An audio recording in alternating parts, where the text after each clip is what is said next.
FDFS മീഡിയയിലേക്ക് സ്വാഗതം. തമിഴകത്തെ പ്രമുഖ സംവിധായകനായ റാം സംവിധാനം ചെയ്യുന്ന പേരൻപ് ഫെബ്രുവരിയിൽ തിയേറ്ററുകളിലെത്തും. മമ്മൂട്ടി നായകനാകുന്ന ചിത്രത്തിൽ ശരത് കുമാർ, അഞ്ജലി, സുരാജ് വെഞ്ഞാറമൂട് എന്നിവരും ഒന്നിക്കുന്നു. 2016 ആഗസ്റ്റിൽ തന്നെ ചിത്രത്തിന്റെ ചിത്രീകരണം പൂർത്തിയായെങ്കിലും ചില സാങ്കേതിക കാരണങ്ങളാലാണ് റിലീസ് നീളുന്നത്. സുരാജിന്റെ ആദ്യ തമിഴ് ചിത്രമായിരിക്കും പേരൻ. 7 വർഷമായി താൻ മമ്മൂട്ടിയുടെ ഡേറ്റിനായി കാത്തിരിക്കുകയായിരുന്നു എന്ന് സംവിധായകൻ റാം വെളിപ്പെടുത്തി.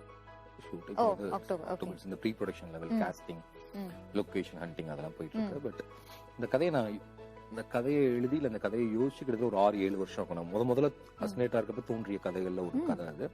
அப்ப தோன்றப்பே அவர் தான் நடிக்கணும் அப்படின்னு நான் நினைச்சிருந்தேன். பட் அவர் எப்படி ரீச் பண்றதுன்னு தெரியாம இருந்துச்சு. பட் தங்க மீன்கள் அவருக்கு ஒரு பிடிச்ச படமா இருந்தப்ப அந்த டோர் வாஸ் ஓப்பன் ஈஸிலி. இப்போ அந்த கதை சொன்னா அவர் நடிக்கிறேன்னு சொன்னாரு.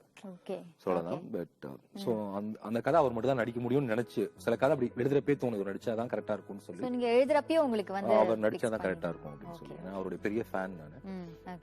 அவருடைய சுகீர்தம், தனியாவது அப்படி நிறைய படங்கள்ல வந்து ஒரு அம்பேத்கர் ஒரு அன்பிலியபிள் ஆக்டர், அவர்கிட்ட கத்துக்கிறதுக்கு நிறைய இருக்கு. So okay, I'm so thrilled அந்த படம் ஸ்டார்ட் பண்றதுக்கு ரொம்ப த்ரில்டா இருக்கேன். Very nice sir. சோ பொதுவா வந்து இப்போ நிறைய മലയാളത്തിലും തമിഴിലും ഒന്നിച്ച് റിലീസാവുന്നു എന്ന പ്രത്യേകതയും ഈ ചിത്രത്തിലുണ്ട്. വളരെ പ്രതീക്ഷയോടെയാണ് മമ്മൂട്ടി ആരാധകർ 2017 കാത്തിരിക്കുന്നത്.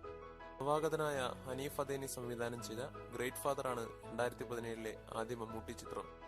എന്തായാലും എല്ലാ ആരാധകരുടെയും പ്രതീക്ഷക്കൊത്തുയരുന്ന ഒരു ചിത്രമായിരിക്കട്ടെ പേരൻപ്. സിനിമാ സംബന്ധമായ വാർത്തകൾക്ക് ഈ ചാനൽ സബ്സ്ക്രൈബ് ചെയ്യുക.